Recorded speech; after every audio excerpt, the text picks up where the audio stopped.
All right, turn up the video speed. And the precursor question before we get to the meat of the subject is, let's just say you really believe you want to have a good long-term store of wealth, because you hear that all the time on the advertisements. It's a great store of wealth. Well, I'll give you an example. Let's say you had $500,000 stored in the bank. You can't touch that $500,000 until you pay it off. Or if you do, you sell it and you lose a good portion of it. Okay? And every year you got to pay an interest payment on this, let's say 6% on $500,000. So we're talking 30 grand. And then now over the course of time, as you make your monthly payments every month, that amount of interest you're paying goes down.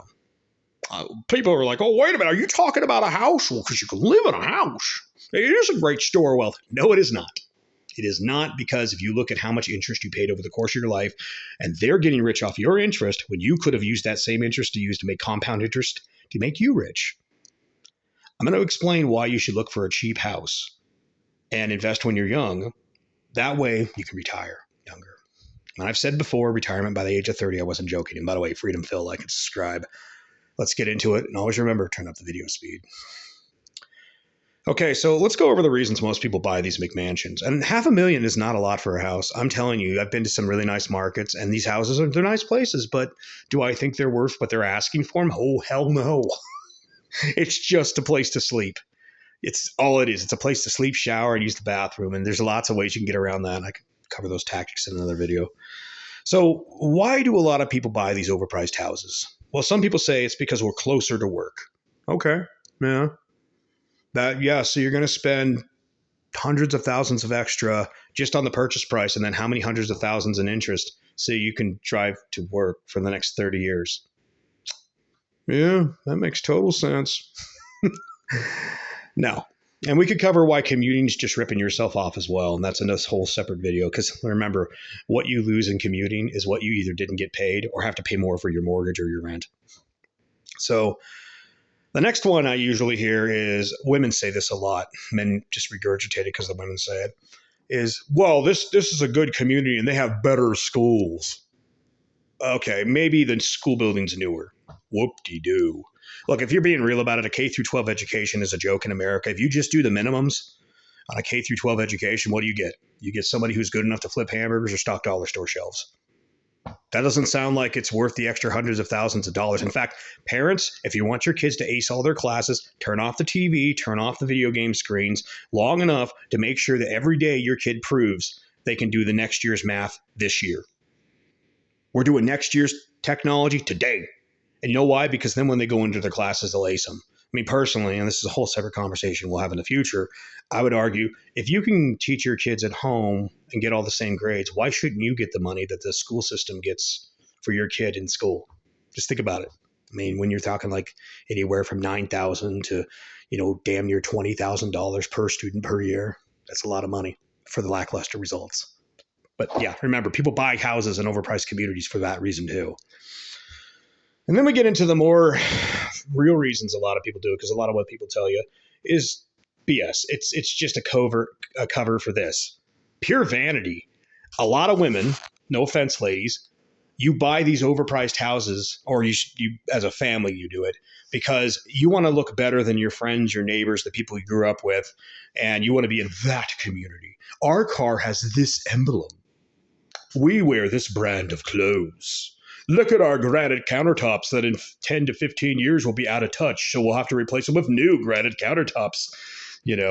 Just saying. It's pretty damn ridiculous. It's stupid, in fact. It's pure vanity. And men go with it because, well, you understand, she got the vagina. I likes the vagina. She likes the sexy time. And so she happy. I get to be happy. So he gives up the good part of his life. You give up a good part of your life, honey. And all for what? For a location. Now, some people will tell you another reason is, well, if we buy into this location, the property values are going to go up. Sometimes that's true, but it's true for weird reasons. Like, for instance, the property went up in value because a bunch of people from another state, like, say, Silicon Valley, that type of area, decided, screw this, we're moving on, we're out. They sell their little bungalow. And then, by the way, that same type of bungalow that I would recommend you buying in a place like Texas, the Midwest, wherever, so wherever is affordable. You might like the North. You might be one of those people like, snowmobiling and ice fishing for life. Like, you do meet some people even in this area where they're just pissed off that it's still summer. Like, okay, so I like the summer, but I love the winter. I am not that person. But they sell the same bungalow in California, and then they come up to where, say, I'm at, and they build themselves their McMansion. And then that raises the value of the property everywhere around you. But people say, no, no, no. My parents bought this house way back in the day for this much, and they sold it for this much. Well, funny thing about that, did you also add in how much interest and escrow and all that they paid along with that? Because if you add up that amount, then you start to look at it a little differently. But if you think about it from this next perspective, your parents paid this much with this many dollars that were worth how much more back then. And thanks to everybody not wanting to pay their bills on average, let's be real about that, inflation. So everybody wants stuff, but then the government's like, oh, if we up taxes, I'll get thrown out of office. And it's my career to basically parasite off all of you. We'll just print the money. We'll print the money. We'll increase the size of government. We'll print the money, and we print the money. And then you look at what the house would cost back in 1990. And people say, this was all they were making. Yeah, but then you show the power of that dollar versus the power of today's dollar. And you're like, wow, they were doing way better in 1990. They were doing way better in 1980. And you want to see something that's really tragically sad but amazing? Look at how much the 1960s dollar is worth versus today and what you could buy with that dollar. Now, arguably, there are some things where manufacturing has changed, but it's a whole separate conversation. But the point of it is that the reason you think your house is worth more because someone's given you a bigger number, but these dollars won't buy you nearly as much. So let's get off of that whole line of thinking. A house is a place to live. A family, whether it's a posh, our house is worth this much, or it's just, an affordable little house that you could work literally, and I'll tell you how to do it, 1 year and pay cash for a house.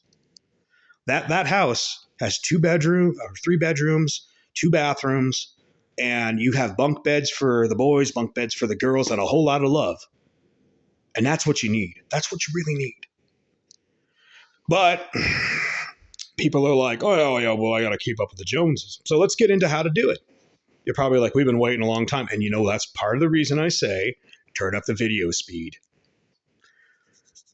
I've traveled all over the country as a trucker. I've seen lots of beautiful little farm towns where once upon a time families were raised there, and there's still families there, but a lot of times the kids move on. So why are the houses so cheap? Because after, by the way, the little clickety-click is the doggo. After the kids move on, the parents pass on, and the kids are like, well, we don't want to deal with managing a rental, and we don't want to, all the updates or this or that, because you'd be surprised what some people, when they see a house and they're like, I want this, I want that, I want it. You're renting a house and you got all these demands. My God. But as long as the power, the water, and everything works suitably fine, I don't know why people are so uptight. So you see these houses and, the parents they passed on. Now the kids are selling it. And you find these houses for like anywhere from 30 grand to 80 grand. A house that would cost you $500,000 in the city, you could probably get it in some of these little towns for 100,000, maybe even 50, depending on where you're at. Now people say, yeah, but what are you going to do in a town like that for money? Are you thinking down there? You pay cash for your house, morons. I'm not even kidding. You do. And it's part of the reason I recommend like van life, living as cheap as possible, minimalism, trucking. That combo there will make you rich really quick. And eventually, there'll be self-driving vehicles. I get that. But they've been saying that since long before I got into the industry, and I still haven't pulled it off because it turns out we're not really good at that tech yet. But there's lots of ways you can save money, and then you go to these towns, you pay cash for your house. Now, here's a pro tip on how you can actually do it even better, faster, stronger. Like this. Instead of buying the house, say you're doing the super minimalism thing, invest into something. If you want to have some fun with money, all that money you would be losing in the city to compound interest, well, go get a compound interest calculator and say put, 100,000. Hell, you want to have some fun. Just look at how much dates really cost when you think of all the work. I didn't come up with this. Aaron Clary was right on this one. You add up how much the dates cost and how much money you spent plus how much money time-wise you gave up. That could have been you working a real job, real profession, and then put that in there for 40 years on the S&P compound interest. And we're talking 8%, how much money I think it was something like $24,000 just on $1,000, So then you think about it, well, wait a minute. If I only paid 50 grand, or let's say 400, or say 100 grand for my house, and I took the other 400 grand I was going to pay for house over 30 years, and I could make that money trucking wise, or, doing a trade or something like that and living super cheap, share rooms. I don't care if you got to do bunk beds. I don't care. Keep that rent as cheap as possible. If you did this for a handful of years, like 7 to 10 years, that's why I say retirement by the age of 30. Yeah, 400 grand or 500 grand invested, put that into an S&P calculator, put in either 30 or 40 years, and look how much money you got there. How many millions you've got there. And considering if you paid cash for your house in a little farm town, you wouldn't have to worry about a mortgage. At that point, all you're paying is a little bit of maintenance here and there. And what? Utilities? That's it. Utilities and food. You realize how affordable your life would be, how easy your life would be. And so some people might look at it, yeah, but your counters, your cabinets, they're old. Your house looks old. Who gives a shit? You're 30 years old and you're completely set up for life. You have literally legacy money. Old house, legacy money. You have made a legacy. You've set up the situation where your kids, if this is managed right, they'll be fine for the rest of their lives. And if they do the same thing again, let's say they buy another little house, they go out and do the hero's journey and do the same thing, they'll be doing incredibly well too. So this thing that you see most people doing where they're like, oh, but we can't not living in the cities. And let me tell you the sad truth about the cities. The cost of living generally matches what you make matches the cost of living. I know this because I was a trucker and I realized living in a truck, the OTR trucking, I could basically make that high city, high level money, but then not pay rent at all. I never paid a dime. People say, what about the house you're sitting in right now? I bought this way back in 2005. It's basically been my Skyrim / Fallout house, which is my place I store my adventures. Let's leave that there, kind of like you would on one of those games. And I moved garbage for a number of years, and I paid it off. First 2 years, I was struggling to make anything, and I owed $48,000 on it. And I basically paid that off moving trash. And I wasn't nearly as efficient as I am now. But when I realized doing trucking, it's even an even better version. My commute is literally 3 feet, 3 to 5, like 5 feet, 5 feet from the sleeper berth. I got all the amenities I need, refrigerator, power, all this, got a TV, got an antenna for over the airwave, got a Nintendo Switch. I basically have everything I need in that truck. And I'm making 80 to 100K, living off less than 5,000 a year if I choose to. What could you do with the rest of the money? Live in a state that has no state income tax. So this is why I often recommend van life and OTR trucking, because when I'm not driving truck, I just hop in the van and go cruise out to the lake, maybe go to the mountains and go camping, maybe do a little hiking. But this thing where I see people paying absurd amounts of money for housing, yeah, stop trying to keep up with the Joneses.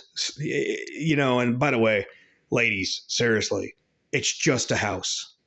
And just as a closing thought, I wasn't the first guy that pointed this out. A guy called Aaron Clary said this as the example he gave. Have you ever seen that movie American Beauty? I believe it's American Beauty.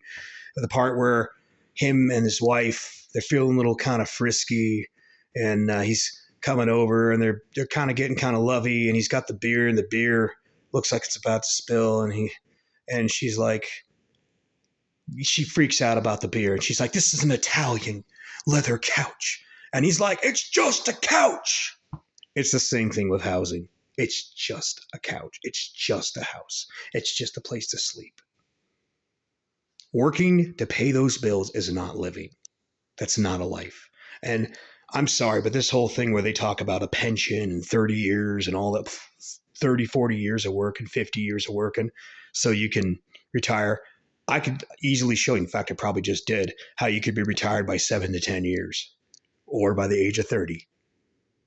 So, hey, remember, turn up the video speed. Feel free to like, share, and subscribe.